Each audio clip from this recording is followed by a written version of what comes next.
नमस्कार, मैं प्रिया और आप देख रहे हैं लाइव बिहार न्यूज नेटवर्क। इस वक्त हमारे साथ लाइव शीशे ने बातचीत करने के लिए जुड़ रहे हैं ग्राम पंचायत नेरुत प्रखंड अस्थावा से मुखिया राकेश कुमार।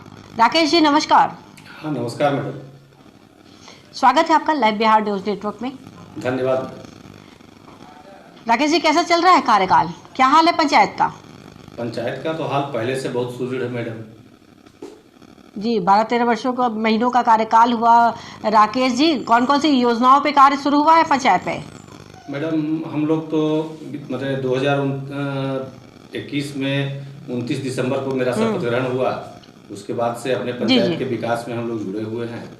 जितना भी संभव हो रहा है यथासंभव हर समय प्रयास कर रहे हैं कि अच्छा से अच्छा हमारा पंचायत सुदृढ़ हो और आदर्श पंचायत में इसका नाम आए। जी जी बिल्कुल जी। और राकेश जी, ये जानना चाहूंगी कि जिस वक्त पंचायत का कार्यकाल संभाला था उस वक्त बड़ी समस्याएं क्या मौजूद थी, क्या चुनौतियां थी सामने जिस पर आपने कार्यों की शुरुआत की? मैडम विगत 20 वर्षों से मतलब हम देखते आ रहे हैं। पहले 2001 से लेकर के 6 तक के जिला परिषद सदस्य रह चुके हैं। 2006 के बाद मैं यहाँ से पंचायत छोड़ करके मुंबई चला गया, कुछ अपना बिजनेस वहाँ चालू किया। फिर पंचायत में तकलीफ आया, तकलीफ के चलते फिर लोग हमको जनता सब बुलाए यहाँ। हमने जनता के बातों का स्वागत करते हुए सम्मान देते हुए यहाँ फिर से कदम रखा हूँ और सोच रहा हूँ कि जो 15 वर्ष में जो भी हमारे पंचायत में विकास का काम बाधित हुआ उसको 15 वर्षों का जो भी मैंने हमारे पंचायत में जो तकलीफ हुआ, जो विकास का काम बाधित हुआ, उसको हम भरसक कोशिश करें कि 5 वर्षों में कार्यकलाप में 5 वर्ष का कार्यकलाप में उसको पूरा करें, भरपाई करें जैसे भी। जी जी। तो इस वक्त कौन कौन सी योजनाओं पे कार्य शुरू हुआ है पंचायत में? मैडम हम लोग 15वीं वित्त से भी करीब 15-16 कुएं का जीर्णोद्धार किए जल जीवन हरियाली के तहत। उसके बाद गली नली का मरम्मती किए, आंगनबाड़ी का मरम्मती किए। पंचायत भवन का स्थिति जर्जर था, जो कि पंचायत का मुख्यालय है और वहाँ बैठने का जगह नहीं था, उसको मैंने सब जीर्णोद्धार कर करके फिर से जीर्णोद्धार हुआ। जी हाँ। फिर उसमें तो दो जी। तो पंचायत भवन की जो बात बता रहे हैं राकेश जी, तो अभी इस वक्त वहाँ पे सारी व्यवस्था सही हो गई है? जिस तरीके से सरकार ने कहा कि मिनी ब्लॉक के रूप में कार्य करेगी, तो वहाँ पे अधिकारी आते हैं और सारी व्यवस्थाएं सही हैं? जी मैडम, मेरे यहाँ भी पंचायत सरकार भवन बना नहीं है, अर्ध निर्मित है। कुछ अराजकता के कारण मतलब कि कुछ जो पिछले मैं शिकायत नहीं की करना चाहता हूँ। पीछे के जो हमारे मुखिया थे उनके द्वारा मतलब सीओ साहब से अनापत्ति प्रमाण पत्र लेकर के जहाँ पर नहीं बनना चाहिए था वहां पर बनाया जा रहा था। उस पर हमने माननीय उच्च न्यायालय पटना में भी रिट दायर किया था, जनहित याचिका।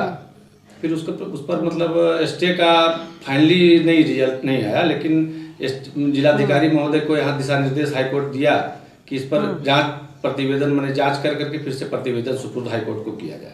फिर इस पर हम भी नहीं ध्यान दिए कुछ, और जस का तस मतलब वैसे ही पड़ा हुआ है। चुनाव भी संपन्न हो गया, तो अभी अब सरकार का पैसा जो है सभी जनप्रतिनिधि का कहिए, जनता का कहिए, सबका पैसा है। अब उसमें करीब 48 लाख रुपया खर्च हो चुका है। रूफ लेवल तक, ग्राउंड फ्लोर का रूफ लेवल तक आ चुका है, तो वो किसी के द्वारा भी भरपाई करना संभव नहीं है। तो वो सब देखते हुए नल जल योजना जी नल जल योजना की क्या स्थिति है राकेश जी? जल योजना का स्थिति हमारे यहाँ बहुत खराब था मैडम। उसको हम कोशिश कर रहे हैं कि सब जगह सुदृढ़ कर रहे हैं। पूरा जितना हो रहा है हमसे, जहाँ जहाँ से जो कंप्लेन आ रहा है, हम भरसक प्रयास कर रहे हैं कि बिना पानी के हमारे जनता लोग रह नहीं सकते हैं। और चापाकल का स्थिति बहुत सब जगह जर्जर स्थिति है, कहीं भी चालू नहीं है। तो जल नल अगर भी वही स्थिति में आ जाएगा तो फिर पीने के लिए पानी भी जनता को नहीं मिलेगा। तो हम उस पर भरसक प्रयास कर रहे हैं, जितना हो सक संभव हो रहा है उतना प्रयास कर करके। करीब हमारे पंचायत में 13 वार्ड है। 13 वार्ड में लगभग स्थिति हमारा जल नल का सुदृढ़ हो गया है। अब रही बात उसमें कलेक्शन का, जो 30 रुपये मंथली जो सरकार का गाइडलाइन है कलेक्शन करने का, लोग नहीं कर रहे हैं। तो थोड़ा सा मैंने अब तकलीफ आएगा, आगे दिन में तकलीफ आएगा कि बिजली का बिल नहीं जमा होगा।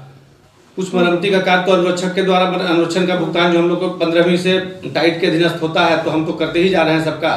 अब लोग देखिए वार्ड सदस्य का जो निहित कुछ ऐसे होते हैं कि मतलब उनका विचारधारा अलग होता है, सोच अलग होता है। आप मान लीजिए कि 20,000 रुपया अभी 24,000 पर ट्रांसफर किए 6 महीने का, तो काम करना कुछ नहीं है और पॉकेट में पैसा सीधा आया। अच्छा, अब वही लोग उछल के पटना राकेश जी, जाएंगे कि हमको सरकार बिल्कुल, अधिकार ये नहीं दे सारी रहा है, क्या परेशानी- आपको अधिकार देगा? आप उस पर राकेश जी, कितने लोगों को आवास उपलब्ध हुआ अभी तक आपके इस कार्यकाल के दौरान? क्या मैडम? कितने लोगों को आवास उपलब्ध हुआ इस कार्यकाल में आपके? आवास मैडम हमारे पंचायत में SC ST कोटा में 109 था, जो कि हमने SC ST कोटा को खत्म किया, पूरा 109 का 109 कंप्लीट किया। और जी, तो ये 109 जो बता रहे हैं राकेश जी, ये आपके कार्यकाल की उपलब्धि है या पूर्व में लिस्ट में नाम जुड़ा हुआ था? जी नहीं, पूर्व में नाम जोड़ा हुआ था। देखिए अभी सरकार का जो गाइडलाइन है आवास का, विगत माने पिछले साल में सबका लिस्ट मांगा गया था पिछले मुखिया के द्वारा, उनका दिया हुआ था। लेकिन हमारे जब कार्यकाल हमारा शुरू हुआ, हमने ग्राम सभा में पारित कर करके उसको अनुशंसित करके भेजा। जिनका नाम जो लेने लायक नहीं थे उनका नाम काट के भी भेजा। और जनरल में लगभग 319 है मैडम। तो 319 में अभी 72 का मतलब हम लोग मतलब उस 72 नंबर पर चल रहे हैं, और बाकी अभी सब बाकी है। अब जब भी आवंटन आएगा, जैसे जैसे आवंटन आएगा वैसे वैसे किया जाएगा। और बहुत सारे हमारे जनता लोग इस स्थिति में है। यहाँ जो है, जो पिछला जो मुखिया के द्वारा जो चयन किया गया, ये बिल्कुल ही जातिवाद के आधार पर किया गया। बिल्कुल जातिवाद, मतलब कि एक जाति विशेष को ध्यान में रखते हुए इंदिरा आवास का चयन किया गया। ठीक है जी, ऐसा नहीं कि हम नहीं बोलते हैं कि किसी एक जाति विशेष को ही देना चाहिए या सबको देना चाहिए, लेकिन नहीं, जो जरूरी है पहले वो होना चाहिए। आवश्यकता है, जो नीडी है, जी जरूरी है वो होना चाहिए पहले, जिसको लेकिन उस पर ध्यान नहीं रख दिया गया। ठीक है, उसके लिए हमको कोई तकलीफ भी नहीं है। आगे प्रधानमंत्री जी का योजना है, आगे आएगा, फिर से जो भी होगा हम लोग उसको सही चयनित कर करके यहाँ से हम लोग लिस्ट भेजेंगे, सूची जारी करेंगे, भेजेंगे सरकार जी जी जी। इस वक्त और कोई बड़ी समस्या जो सामने आ रही है जी पंचायत में? नहीं, पंचायत में बड़ी समस्या तो नहीं है मैडम, लेकिन थोड़ा सा देखिए विरोधी लोग का थोड़ा रहता है, तो वो सब तो चलते रहता है मैडम। उसको न हम दरकिनार कर सकते हैं, न और कोई दरकिनार कर सकते हैं। जी जी राकेश जी, योजनाओं के क्रियान्वयन में किसी तरीके की कोई समस्या सामने तो नहीं आ रही है, या ब्लॉक स्तर से सहयोग मिलता है? मैडम अभी पिछले मतलब हमारे मुखिया संघ के अध्यक्ष एक हमारे ओंदा पंचायत के मुखिया सुरेंद्र यादव थे, तो एक विगत 1 साल मतलब करीब करीब होने जा रहा है, एक भी बैठक हम लोग संघ का नहीं हुआ। अब जो भी ब्लॉक में जैसे बीडीओ साहब चल रहे हैं या जो दिशा निर्देश दे रहे हैं, उसी दिशा निर्देश पर हम लोग चल रहे थे।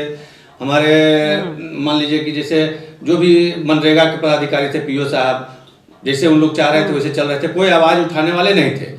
लेकिन ये पीछे गए शुक्रवार को, आज मतलब ये शुक्रवार नहीं, गए शुक्रवार को मुखिया संघ का चुनाव हम लोग किए, फिर से दोबारा बैठक बुला करके, उसमें मैं मुखिया संघ का अध्यक्ष भी चुना गया। तो अभी शुक्रवार के बाद से मैं हर एक, अब एक साथ तो सारा मैंने विभाग को सुधार नहीं सकते हैं। जहाँ जहाँ जो तकलीफ है उसको हम मैंने भरसक प्रयास कर रहे हैं कि अपने सभी मुखिया भाइयों के लिए जहाँ तक हमसे संभव होगा जी जी जी जी तो बिल्कुल योजनाओं के क्रियान्वयन में सहयोग मिलना ही चाहिए ऊपरी स्तर से, ताकि विकास की प्रक्रिया कहीं ना कहीं अवरुद्ध ना हो। जिस रफ्तार से होनी चाहिए विकास हो, लोगों को सहयोग मिले। आगे और क्या योजना है पंचायत को लेकर आपकी? आगे योजना यही है मैडम कि विगत 5 साल में हम अपने पंचायत को आदर्श पंचायत बना करके रखेंगे जी। बिहार राज्य में हमारा पंचायत अव्वल रहेगा, इसमें नो डाउट। अगर हमको जनता का सहयोग जैसे मिल रहा है वैसे मिलता रहे, 5 साल में हम अपने पंचायत को आदर्श पंचायत के रूप में गिना जाएगा मेरा पंचायत। जी बिल्कुल, हम भी उम्मीद करते हैं कि जब अगली बार आपसे हमारी मुलाकात हो तो ये जो आप जो भी समस्याएं बता रहे हैं वो सारी समस्याएं दूर हो जाए, और जैसी आपकी योजना है अपने पंचायत को आदर्श बनाने की बिल्कुल पूर्ण हो।